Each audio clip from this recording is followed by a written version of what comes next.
Hello, I'm Keith Spera from NOLA.com and the Times-Picayune. Welcome to Let's Talk. If you were a rock fan in New Orleans in the 1980s, it was pretty much mandatory that you like Zebra. Born in local bar rooms and CYO gymnasiums, Zebra released its self-titled debut album on Atlantic Records in 1983. It sold more than 500,000 copies, making it one of the best-selling albums ever by a New Orleans-born rock band. Original guitarist Randy Jackson, bassist Felix Hanneman, and drummer Guy Gelso are celebrating the album's 40th anniversary with concerts across the country this fall, including a November 18th, 2023 date at the House of Blues. Here to talk about all the things Zebra is Randy Jackson. Randy. Keith. Thank you for being here, man. No problem. Good to see you. Yes, we have a bit of a history. Goes back a long time. There's a photo, in fact, of you and I that is as old as the debut album of Zebra. And I don't know if you know this. Let's see. We put up the screen. Take a look at the screen right there. Recognize either one of those guys? Wow, that's you? That's me and you. Wow. Backstage at the St. Bernard Civic Center. Okay. Could have been New Year's Eve, 1983. Y'all did a couple of New Year's Eve gigs back then. Yeah, we sure did. I was in high school at the time, Okay. as you can see by my Brother Martin Letterman jacket that I'm wearing. All right. Not quite sure how I finagled that backstage pass. Now, were you doing any writing at the time, or were you doing, like, reporting? I think that might have been my excuse to get backstage. I think because I was writing for the Brother Martin newspaper. So it may have been, I need to get backstage and talk to these guys. Cool. I don't know if I actually did an interview, but I think I just, came and said hello. So that said, I was one of those people that I talked about in the intro who was a Zebra fan back in the 80s. Did you guys at the time kind of realize that, you were representing really the aspirations of all the local rock fans? Like you were the band that everybody hoped would make it to the next level. You mean before we got the record deal? Yeah, before you got the record deal. Yeah, I mean, you were the ones that everybody was kind of like, okay, this is the band from New Orleans that has a shot. I mean, did you feel that that the city was kind of pulling for you? We thought the city was pulling for us, absolutely. But we still didn't have a record deal, and it took a long time. Yeah, because y'all formed in the mid 70s. 75, we started playing. We were rehearsing in 74, and we played for a while. We had gone to New York, and nothing was happening. We had made demos, and we couldn't get arrested with anything. All we kept hearing was, if you guys had come out 10 years ago, we would have signed you in a minute, but you're a little dated now. And I'm going, well, okay. Tell that to all the people that are coming to see us, Right, y'all are filling, all these spaces. Well, and it's funny, you said that they were saying you were dated because, this was getting into early 80s. I guess everybody had the spandex and and that wasn't what you guys did. You were more of a straight-ahead rock band. Probably, the way we looked would have fit more in the 70s, but the music was still, I thought it was current enough, and people that were coming to see us were certainly, a lot younger, and so it appealed to them, and so I just kind of scratched my head, but eventually we got signed, What was it that finally tripped the switch for you guys? What was it that made Atlantic finally want to take a chance? Was there a certain show? Was there a certain song? Like what did you hear from the label that was like, okay, yeah, it's time? Well, what had happened was Atlantic had switched over personnel. Doug Morris had just become president of Atlantic, and there was a station on Long Island called WBAB, and the program director there, a guy named Bob Buckman, he started playing our demos. At first he was just playing them as, local band, here's something by, but he really loved the band, and he started getting tons of requests at the station. So he started putting the songs into regular rotation. And we had the top 5 requested songs at the station. And, part of it was because people liked it, but the other part was they couldn't hear it anywhere else. You couldn't go buy it. We didn't have a record out. Right. So, a guy named Jason Flom, who was just starting at Atlantic, went out to the radio station, and make a long story short, Bob Buckman talked to him and said, you should really take a look at these guys. They've got the top 5 requested songs here at the station for the last 6 months. And, Jason says, oh, you mean like a local request? He says, no. He says, look, Led Zeppelin's number 6, AC/DC's 7, it was a lot of Atlantic acts, and Jason was like, "What? This isn't real." So he runs back to Doug Morris, and president of Atlantic, yeah. And Doug seems pretty impressed, and he knows Jason since he was really little. That's how come Jason could get in to see him. So, and so we get a record deal. But I'll quickly tell you the rest of the story. I'm always interested in that. Yeah, the rest of the story is a couple of years later I found out that Doug Morris had taken the demo tape, and he had a driver, and he got in the car, and there was a radio in the back of it. This is back, 1980, right. 81. And, tape, he's got the cassette thing, and he plugs it in. He starts to listen. The first song is Who's Behind the Door, which has the minute and a half, acoustic intro. Acoustic intro, right, yeah. Right. Well, you know how it was back then with the record companies. They want to hear the hook now, Right. Well, we need to have vocal in the verse. So he ejected it, from what I understand. But the radio was tuned into WBAB, and the song was playing. And it happened to be like right around the beginning of the song. And he put it back in. I said, come on, can't be, right? Somebody, and sure enough, so he listened to it on the radio. And then, at the end of the song, the DJ says, that's the most requested song at the station here, Zebra.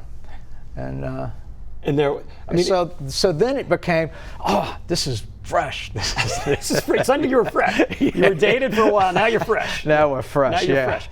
I mean, isn't it funny? Those little twists of fate that affect, have such huge effect. I mean, had that song not been on the radio after he had ejected the tape, I mean, who knows if his opinion would have been different or whatever. I mean, just that little instant may have changed the mind of this powerful guy. That I think it was good that happened. It quickened things up, but I was still like kind of scratching my head about not having gotten a deal till that point, because labels had come to see us at these shows, and the places were jammed, and just not signing us. And then we had left one management and gone with another, and we were really kind of just resigned that we're just not going to get a deal. And we were doing really well, making good money, locally and there and down in New Orleans. So hey, let's just this is what it's going to be. So my wife and I bought a house in Slidell. We're going to settle down there, and we're just going to do. And then right away we got this deal with Atlantic, and everything changed. So wait, now, so hadn't y'all moved your base of operations to Long Island before you got the deal? But yeah, okay. Pretty much. But you bought a house in Slidell down here around the same time anyway. Yeah, man. I always loved New Orleans, so I wasn't planning on settling in New York at that time. And it was like right around the time when it was like, okay, it's been 7 years. And they've already turned us down for this. I don't know what else I'm going to write to, to convince people. But yeah, it just all happened at the same time. Bought the house, and then all of a sudden we're moving up to New York, and so then that became the base. Neither New Orleans or New York were the base, during that time, because we kept going back and forth. That's what we were doing. We were constantly playing between 1975 and 1981, and doing great, And doing great. Yeah. It's kind of neat. I mean, you guys were obviously huge Led Zeppelin fans. You played a lot of Led Zeppelin songs early on. Still play them. I guess still play a couple. Sure. And you end up on the same label as Led Zeppelin. So that was kind of a nice roundabout way. There's a great story you tell about you sneaking into a Led Zeppelin party here in New Orleans. That was now this is obviously before you had a record deal. Give the quick version of that story. Well, we had a band. Felix had a band when I first met Felix, and it was Felix's band, all Felix's material. And it was a 5-piece band called Shepherd's Bush. And Felix happened to work down at Jazz City Studios for a guy named Cosmo Matassa. The great rock and roll engineer who did all the Fats Domino records. And legendary recording engineer. And he's in the Rock and Roll Hall of Fame. In the Rock and Roll Hall of Fame, right. And so, and Cosmo was a great guy. He let us record some demos, instead of paying Felix, he said, you guys just come in and we'll record. So that's kind of how that worked. And then Felix would find out about these parties, because for some reason, I think even the Rolling Stones did a party there too. At Jazz City, yeah. But it was a cool place to have your party. So this was Atlantic Records wanting to have a party to celebrate Led Zeppelin's success. I mean, this was right after House of the Holy had come out, but I guess they were really like, Led Zeppelin 4 had just like, you know, really done well, and this was like a party for Led Zeppelin. And so we were asking Cosmo, hey, how do we get into this party? He goes, I don't know. He says, well, you know, he says, you guys could hang out in the, you know, in the utility room downstairs, you know? He says, but they're bringing in air conditioning trucks because there was no air conditioning in the building, so they were going to park them outside, and there's going to be 2 security points to get through, to get into this before you hit the elevator to go up, you know? And so we went there. We had with our bell-bottom, you know, pants and the platform shoes, and a bucket. And a bucket. That was your bathroom. Yeah, that was our bathroom. Yeah, and we hung out in the room from about 6 o'clock in the morning until 7, 8 o'clock. We waited till the party was, you know, kind of going. Kind of looking out the door. Now we were like just past the second, you know, security point, but there was nothing to stop us. So we just waited until there were a bunch of people coming through, and we just went out and just kind of joined them in the elevator and went up, you know. And wow. After 14 hours waiting in the utility closet, you stuck in and jumped in. Yeah. So you got to hang out with the Zeppelin guys a little bit then? Well, you know, I remember I got to smoke a little weed with Robert Plant and a couple of other people, you know, in a circle. You know, we never formally got introduced to anybody, of course, you know. Right. Nobody knew who we were, you know, except Cosmo. Right. But Felix worked there, and I think I left the party early, but Felix was hung out and was in the control room, and they were, I think Robert Plant was wanted to record some of what was going on, because they had Professor Longhair in there playing for them. The Meters were there. There were a lot of local musicians, and one of the guys that worked for either Longhair or somebody put a stop to it. Wouldn't let him record it. Wouldn't. You say, wow. Don't even do it. I mean, it wasn't like a little. It was a pretty big. It was a pretty major thing. I'd have to let Felix tell you exactly, because he was there when it happened. But what a great party! What a great party! What a great story! Did you ever come across the Plant or any of those guys later on and tell them the story of how you snuck into their party? No. I haven't. You know, I almost played with Plant. You know, they needed a guitar player in 1989, but I never got the chance to. And I'm not like, I got to talk to Robert Plant or anything, you know. Never met them, you know, officially. Had little business to do with them here or there, but, you know, it would be fun to just ask what they remember, you know. That party. Yeah, absolutely. Well, it's funny. I mean, you know, Zebra plays Zeppelin songs, but you have a side gig of doing these symphonic concerts. You front symphonies on performances of Zeppelin material, Pink Floyd, other things. I think y'all did one, at the Mahalia Jackson Theater in 2022, where it was a program of Zebra songs and Zeppelin songs with the LPO, with the Louisiana Philharmonic, right? Yeah, yep. So you spend a lot of time inhabiting Robert Plant's music, I guess, and Led Zeppelin's music. Sure. You know, I mean, when we started out in New Orleans, you know, you'd probably remember, we did a lot of different material. We played stuff by, like, we counted it one day, 60 different bands we covered. Oh, gosh. You know, but people wanted to hear more and more and more and more Led Zeppelin, you know. And, you know, when that Physical Graffiti came out, it was like, you know, let's just learn like, you know, half the record, you know, right away. And so the fans kind of led us in that direction, as well as leading us, you know, to what originals they liked or disliked, you know. So they kind of picked the first album for us. Well, all right, so let's talk about this first record. You know, this copy, I don't know where I even got this copy. This is a promo copy, an Atlantic Records promo copy that was sent out to somebody. And when I originally pulled it out, I saw that you guys signed it to Stacy. So I don't know, Stacy, you didn't sign it for me. I mean, this is like this was one I got in a record store, a thrift store somewhere. So Stacy, I don't know who you are, but I have your copy of the first Zebra album. What comes to mind when you think of this record now? I mean, looking back 40 years later, as you guys are playing it in its entirety on this celebratory tour, what are your impressions of this record now, thinking of it? impressions of the record Yeah, like itself. when you look back. Yeah, when you look back at this record, do you think, yeah, that stuff holds up? Yeah, it was a lot of fun making it. Like, what are your impressions? I mean, of the to record? me, when we finished the record, honestly, I always wished it sounded better. I wasn't really that happy with the end result. But it was good. People liked it. There were a lot of things that happened during the recording that were like made it so that it wasn't what I thought it could be. But it sold, and and it holds up, and people love it. And the songs are there. It just goes to show. No matter how great I envisioned the sound being, it's really about the songs. Yeah. And the songs have held up. It's been 40 years, and people are still coming to see us. So. Well, you're not the first musician who is obsessed about the sonics of a record when, yes, the melodies and what have you, that's what most of the fans know. So Yeah. the things that you're worried about, most people that listen to this record are not going to know. Right. Now, the producer of this record was Jack Douglas, who Yes. had worked with Aerosmith, had done a bunch of big Aerosmith records and Cheap Trick. He did, Double Fantasy, John Lennon and Yoko Ono. So, I mean, he was a huge producer.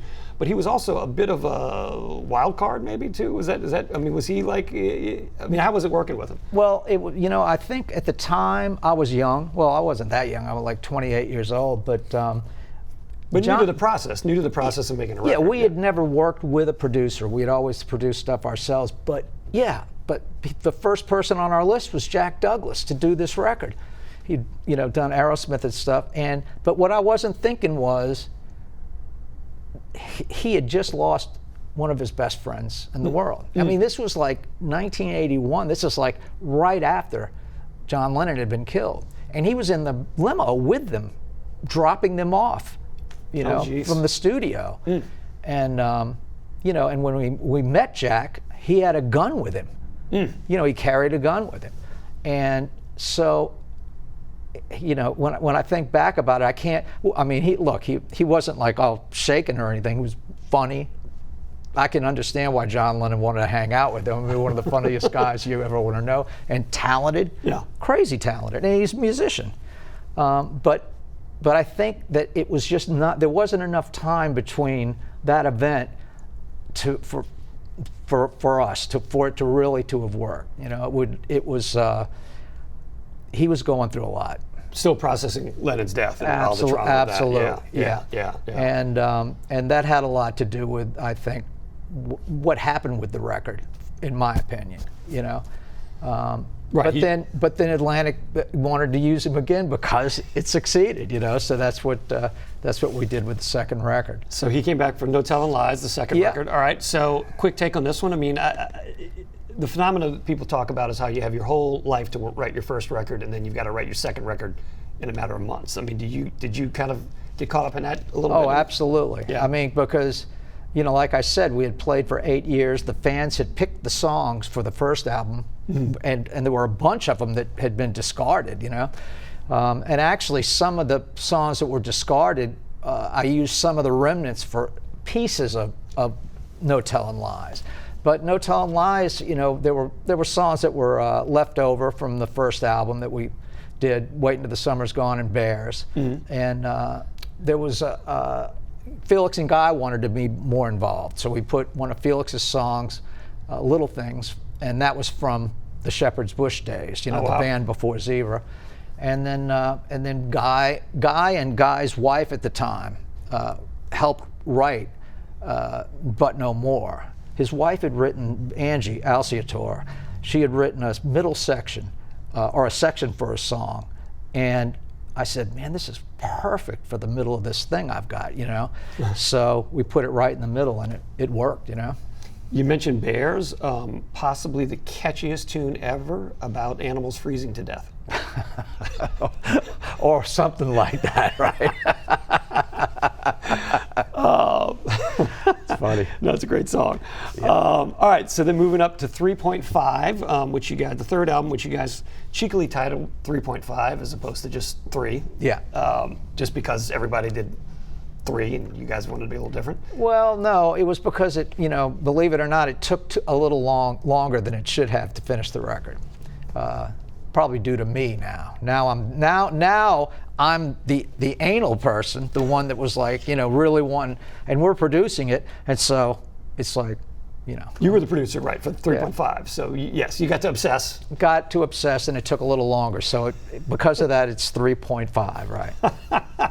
But I think, it sounds great. I think Thanks. it's a really good sounding record, and you've got a lot of really good songs on it. But this one didn't really sell, obviously, like the first one did. No. Nowhere close to it.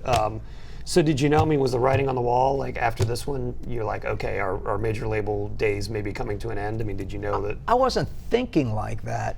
I was really proud of the record, and I still think it's got great songs on it. There were a lot of songs on there that were ready for the radio. Yeah, absolutely. But we got caught in the Bon Jovi crush right then. Bon Jovi had come out a couple of months before with Slippery When Wet, Yep. and the album had just taken off. And when we'd go into the radio stations, we'd be interviewed, and they'd go, "What do you think about the Bon Jovi thing?" We're not talking about Zebra, we're talking about Bon Jovi. But it was just, that was the reality of it. And it didn't get as much airplay. We did a video. Atlantic had kind of, when they put it out, and with whatever happened, it didn't take off. And so we were disappointed in that. But an interesting side note to this whole thing was that we had toured with Loverboy, on the first record, and Bruce Fairbairn had produced Loverboy's, albums. Big albums, yeah. Yeah, and he told Atlantic he was interested in producing the third Zebra record. And we had just come out of doing these first two records, and I was like, I don't want to. Yeah, I don't want to do that. Let's. So, what does he do? He went to produce the Bon Jovi record, Slippery When Wet, which sold 20 million copies or something crazy. So he could have put a little of that magic dust on you guys. Who knows, or maybe we would have prevented him from being so successful. Who knows? But it was kind of interesting, Oh, that's so funny. So instead of working with you guys, he went and did Slippery When Wet. Yeah. Oh my gosh. Which his bank account was quite happy about that, I'm sure. So, absolutely. Well, so I think for a lot of bands that might have been the end of the story. Once Atlantic dropped you guys. Sure. But it wasn't. You guys have continued to play. with breaks, I guess, and y'all ended up doing some other things to make ends meet along the way. But you guys have maintained the band for going on close to 50 years at this point. Yep. What is it about the chemistry of you three guys that has enabled you all to work together for this long? Well, I think after the first 5 or 6 years, we kind of knew what we could expect from each other. And so nobody had any higher expectations of somebody changing the way they were. And I think, and another thing that's, really caught my attention in the last couple of years especially, is that we've all been on the same page politically all this time. Maybe drift a little bit here and there, but we never had to argue about those kind of things. And I'd see Journey or Aerosmith, having these fights in the press over, political stuff. Something that doesn't have anything to do with music. So we never had any of those issues. Plus, with only 3 people, Right. which helps a lot, Right. And we're still alive, and our fans were just so loyal. That's the main thing. I'm sure there were times. If we hadn't had all the fans coming to the shows, there might have been a couple of years where we just didn't play. Maybe we would have been doing this 40th anniversary after not having played for 10 years or something, But the fans kept coming and coming, and so we played every single year since we started. So there was never a year where you guys didn't do any gigs or anything. No, not one. Even the COVID year. Really? Yeah, we played in New York a couple of shows in 2020 early on, some great shows, in February, and then March hit, and that was the end of it, But we had, we did that, and I think then towards the end of 2021. So yeah, those years were covered. Yeah, we'll do it. And yeah, talk about, like you said, one of the key things is you guys are all still alive. Other trios from back in the day, Rush lost drummer Neil Peart, and ZZ Top lost bassist Dusty Hill. So, you guys have been able to maintain, stay healthy and keep on doing it. Everybody's still interested in doing it. So. Yeah, at this point, it's just like, every day above ground, as they say, Yeah, we've been fortunate as far as that goes, No, and yeah, I mean, gosh, just when you think about it, the longevity, 40 years since that record. It's... That's the thing that freaks me out the most about the record is 40 years, what it was like when you were a kid thinking about, oh, what am I doing 40 years in the future? I can even remember, being, in elementary school thinking, what's it going to be like in 2025, And I had a book called Future Shock I would read, who the guy was predicting stuff, And here we are, and it's like, happens overnight. Did it predict you'd still be playing Who's Behind the Door 40 years later? He didn't predict that. Tell me what you want. Yes, one more chance. All of these. Well, I get it. That's the sign of a good song, that you can play it for all these years and people still want to hear you do it. Just like the record. So. It is. And we still enjoy playing it too. All right. Well, good. Well, hopefully you got a bunch more years playing it. The 40th anniversary shows, I'm sure, will go really well this fall. I'm sure folks are looking forward to it, and the local audiences are. And this has been great. I appreciate you coming on the show and telling some stories. Well, thanks for having me. No telling lies on this show. It was all the truth, right? Yep. It's good. Well, good luck with the shows, and please give Felix and Guy my best. I will, Keith. Thanks so much. All right, great. Thanks to you guys for watching. I'm Keith Spera. This has been Let's Talk. We'll see you next week.